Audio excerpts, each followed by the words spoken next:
Pero bago tayo magpatuloy ay pakilike ang ating video. Ganon din ang subscribe button, pati na rin ang bell icon para lagi kayong updated sa mga parating ko pang mga uploads.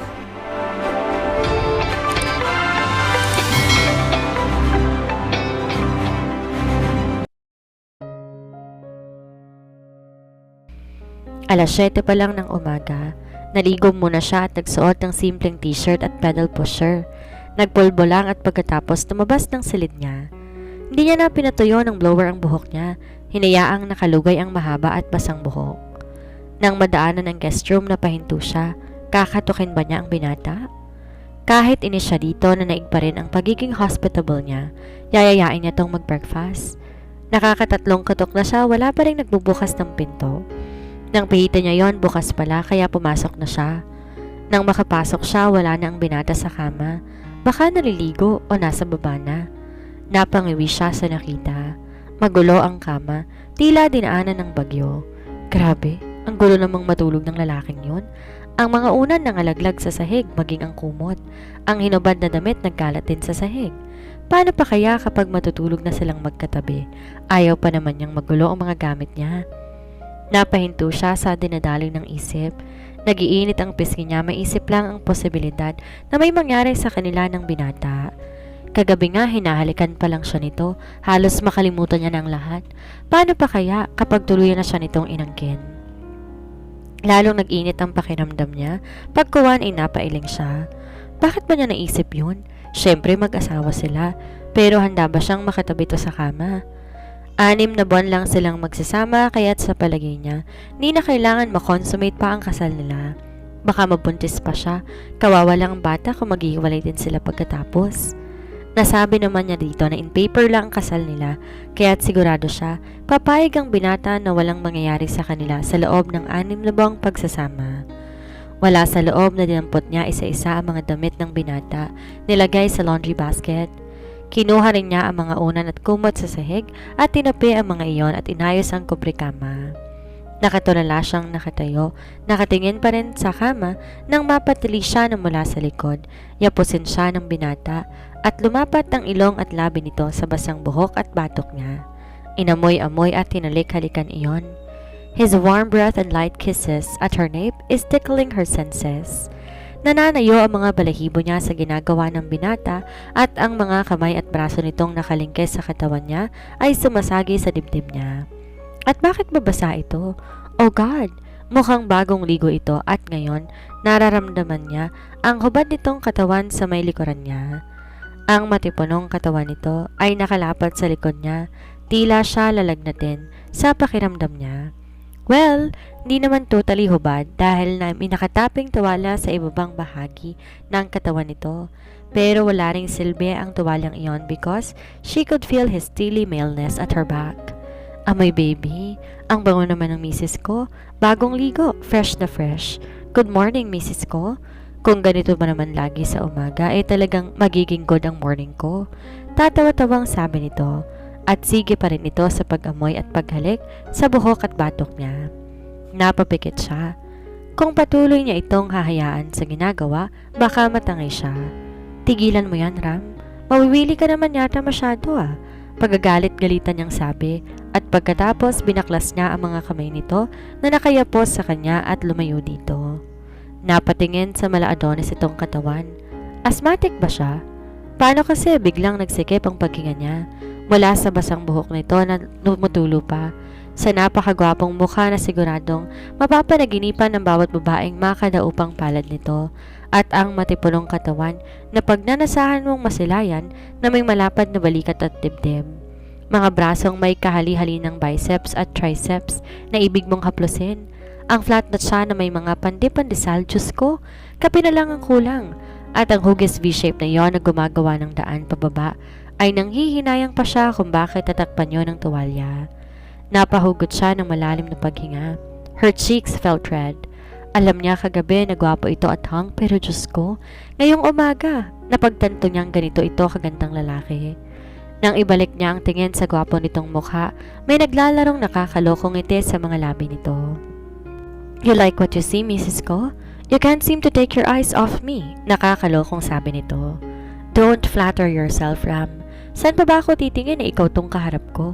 She said, squaring her shoulders and acting unaffectedly, hoping na hindi nito mahalata ang pamumula ng pisngi niya. O bakit ka namumula dyan? At bakit titig na titig ka sa kama kanina? Anong iniisip mo, ha? Nangihinayang ka ba tinanggihan mo ang aloko na samahan ako kagabi? Well, mapag-uusapan naman natin yan, misis ko. Maaga pa naman. We can do it, nice and slow. Nanunukso ang sabi nito at sa pagkalalaki ng mata niya, hinawakan nito ang hugbungan ng tuwalya sa bewang at akmang tatanggalin ng tuwalya. Oh no, don't you dare, Ram, San Sebastian. Nai-eskandalong sigaw niya dito. Si Ram naman, tawa ng tawa sa nakikitang pagkasindak niya. Nang humakbang to papalapit sa kanya, hawak ang pagkabuhol ng tuwalya nito. Mabilis pa sa 4:00, takitakbo siya sa may pinto at pabalibag yung isinara. Nang makalabas ng silid nito, humihingal-hingal pa siyang sumandal sa may dingding. Tila siya nagmanerton at init na init ang pakiramdam niya. Ang puso niya tila tinatambol. She was catching her breath nang bumukas ang pinto at sumungaw pa ang binata. Turned chicken, misis ko? Pwisit ka talaga. Hiyaw niya at pagkatapos, nagmamadaling bumaba na siya ng hagdan at muli, narinig niya ang malutong at nangiinis itong tawa. Sa breakfast, magkatapat sila ng upuan ni Ram. Sa kabisera ay ang papa niya. Tahimik lang siyang kumakain at sinisikap na wag mapatingin sa binata, which is napakahirap dahil kaharap lang niya ito. Halos ang papa niya at si Ram ang nag-uusap. Paminsan-minsan, sumasalo siya sa usapan para naman hindi mahalata na napapatulala siya sa kaharap. Ayaw sana niyang tumingin lagi dito dahil sa tuwing magtatama ang mga mata nila, nanunukso ang mga mata nito, alam niya, pinagtatawanan siya nito. At kahit naiinis siya dito, di niya mapigilan kung minsan na bumalik ang mga mata niya dito dahil napakagwapo nito sa suot na signature long sleeves, blue sports shirts at original designer label maong jeans. Though suot pa rin ito ang lumang rubber shoes, hindi yan makabawas sa appeal ng binata. Kanina, nang makita niya tong bumababa ng hagdan, napasinghap siya. Buti hindi yun napansin dahil kausap to ng papa niya. Bagay na bagay dito ang mamahaling kasuotan. Ilang lang yun sa mga panlalaking kasuotan na nasa male guest room para kung sakaling may bisitang lalaki at mangailangan ng damit, may papagamit sila. But seeing him now, her heart is swooning. Pati yata mata niya naguhugis puso na pag napapatitig sa binata. Bakit di na lang ito mag-artista o mag-model? Sigurado siya sisikat at yayaman ito. And he looked rich sa suot nito. Mukhang anak ng bilyonaryo. Kulang na lang magarang sports car and he will be a perfect billionaire's son.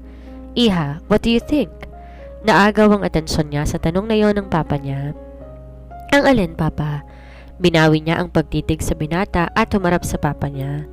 As I was saying, di ka naman yata nakikinig anak eh.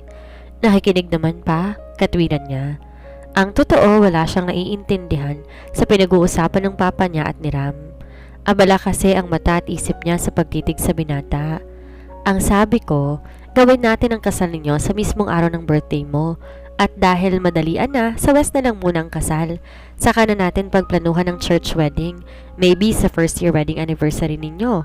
Malay natin by that time, mabigyan nyo na ako ng apo na siyang magiging ring bearer kung lalaki, flower girl kung babae. Excited na sabi ng papa niya. Napaubo siya sa sinabi ng papa niya and then felt guilty. Mukhang umaasa nga ang papa niya na pang forever ang kasal nila ni Ram. Wala tong kaalam-alam na maghihiwalay sila ng binata after 6 months. Napatingin siya kay Ram, ganon din ito sa kanya. His expression suddenly became formal and his eyes unreadable. Hindi kagaya kani-kanina lang na nakangiti habang kausap ng papa niya. Bakit hindi mo bigyan ng tsansa ang pagkasama ninyo? Asked the inner voice from herself. Pwede nga kaya? Matutunan kaya nga niya itong mahalin? At ito matutunan din kaya siya nitong mahalin? All they have for each other is physical attraction. Sapat na ba yung pundasyon para mahulog sila sa isa't isa? Nakanda nga ba siyang sumugal? Hindi mo malalaman kung hindi mo susubukan.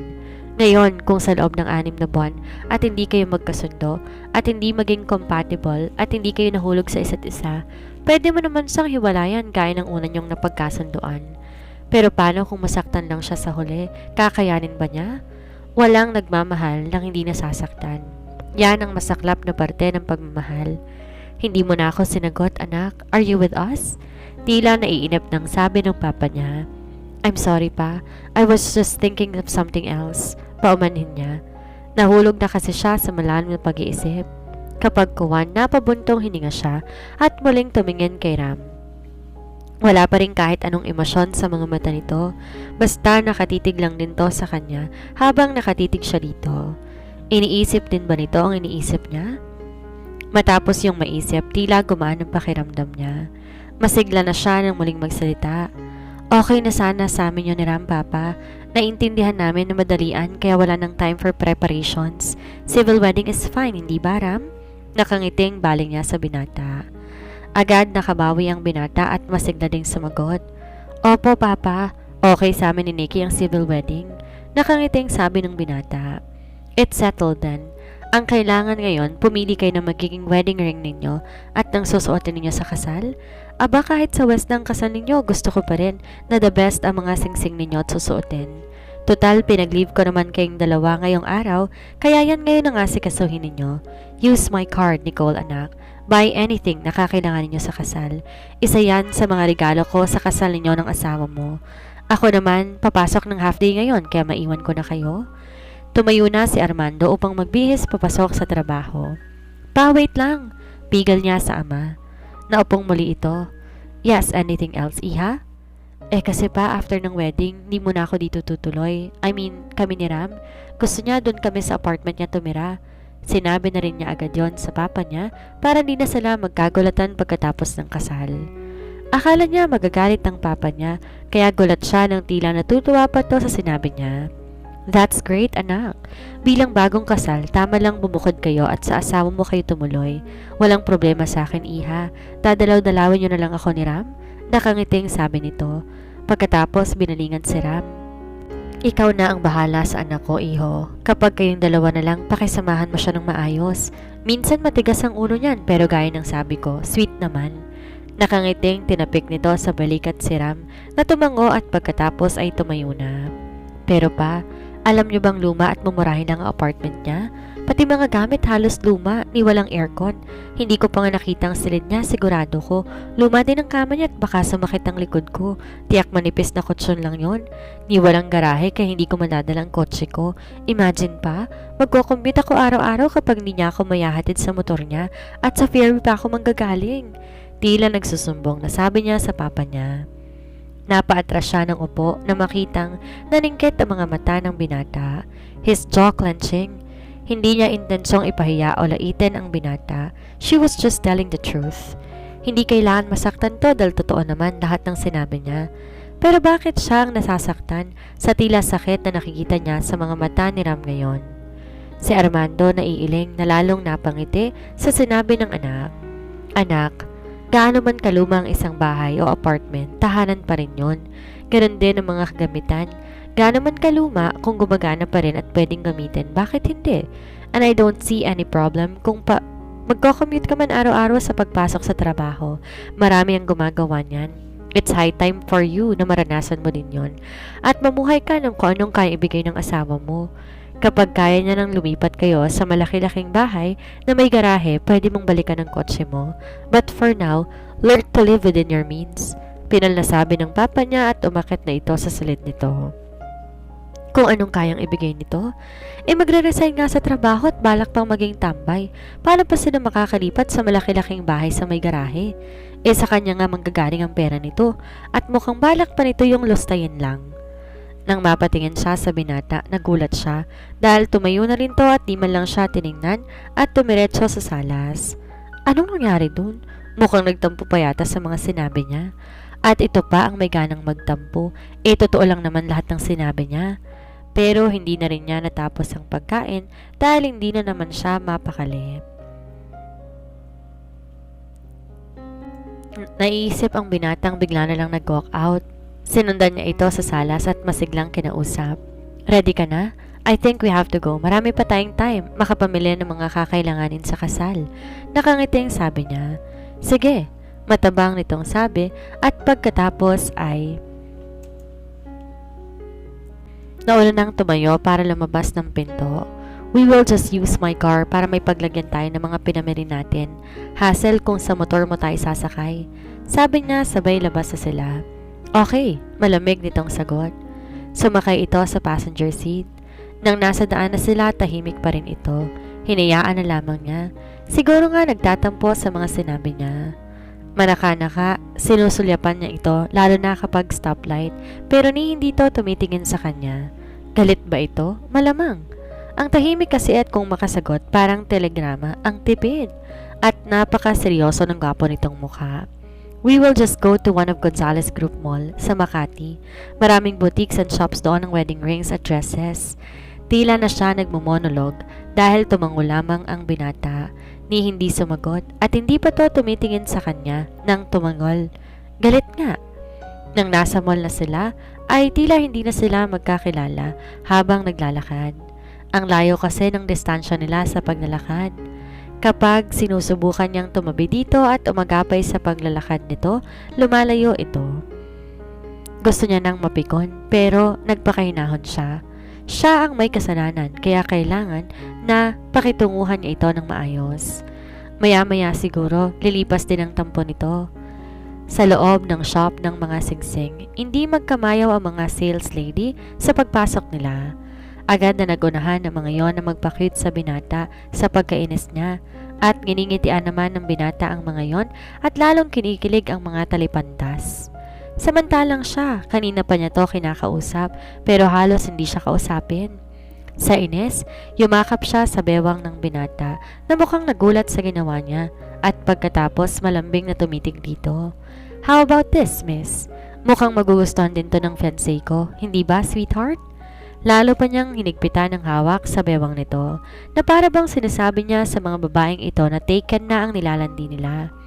Diniin pa niya ang salitang fiancé, matalim tinignan ng sales lady para tumigil na sa paglalandi sa binata. Ang binata naman, tumango lamang pero may amusement siyang nahagip sa mata nito. Pinagtatawanan ba siya? Pero okay na rin kahit pagtawanan siya nito, at least mukhang nawawala ng tampo nito at medyo napapangiti niya na.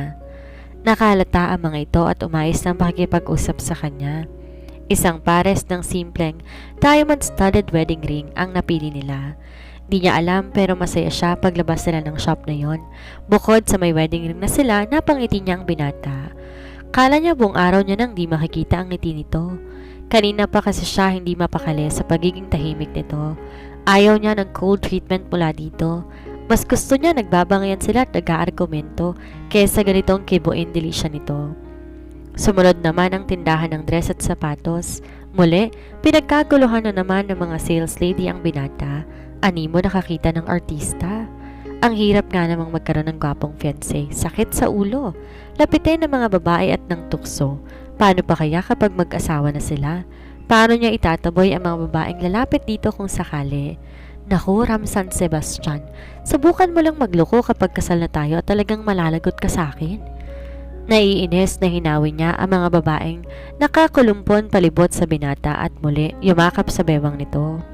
Muli niyang nakita ang amusement sa mukha ng binata. Nandito ka lang pala, sweetheart. Halika, tingnan mo yung napili ko para sa'yo. Nilakasan pa niya ang boses para marinig ng mga sales lady at pagkatapos inirapan niya ang mga ito. Napaatras naman ng mga babaeng yon sa talim ng irap niya. Nagtagal sila doon dahil medyo mahirap pumili ng mga dress, suit at sapatos. At sa buong durasyon ng pagpili nila, hindi siya umalis sa tabi ng binata. Kung makayakap siya sa bewang nito, tila may aagaw dito mula sa kanya. Tahimik pa rin ang binata pero kapag may tinatanong naman siya, sumasagot naman ito ng maayos. Pero hindi nga lang nag-uumpisa ng usapan pero okay na rin. At least nakita niya na tong ngumiti at maayos namang sumagot kapag tinatanong niya. They have chosen a semi-formal attire, above the knee-length ivory dress na may long sleeves pero malinaw ang sleeves at may mga lace. Hapit sa katawan niya, showing her sexy curves at tube style and color, accentuating her slender neck and with matching 3-inch ivory-colored high heels. Nang lumabas siya sa fitting room, nahihiyang ipakita niya to sa binata. Pero gusto niyang malaman kung gusto nito ang napili niya at kung maganda ba, kaya kahit nahihiya, pinakita pa rin niya yon. Mula sa binubuklat na magazine, si Ram na nakaupo, patingal lang na mangha paglabas si Nicole ng fitting room. Beautiful! Natulalang sabi nito. Napatayo pa ito at hindi kumukurap at sa ilang saglit, humahangang nakatingin lang sa kanya. I'm glad you liked it. She was blushing sa nakikitang reaksyon ng binata. She felt so happy na nagustuhan nito yon at mukhang natulala pa yata. Pwede kang kumurap, sweetheart. Tukso niya sa walang kakurap-kurap na binata. Napangiti naman ito sa sinabi niya. Siya naman naliligayahang bumalik ng fitting room. Nang ito naman ang magsukat ng isusuot nito, napaawang ang mga labi niya. Oh God, he was so gorgeous. Semi-formal lang yon.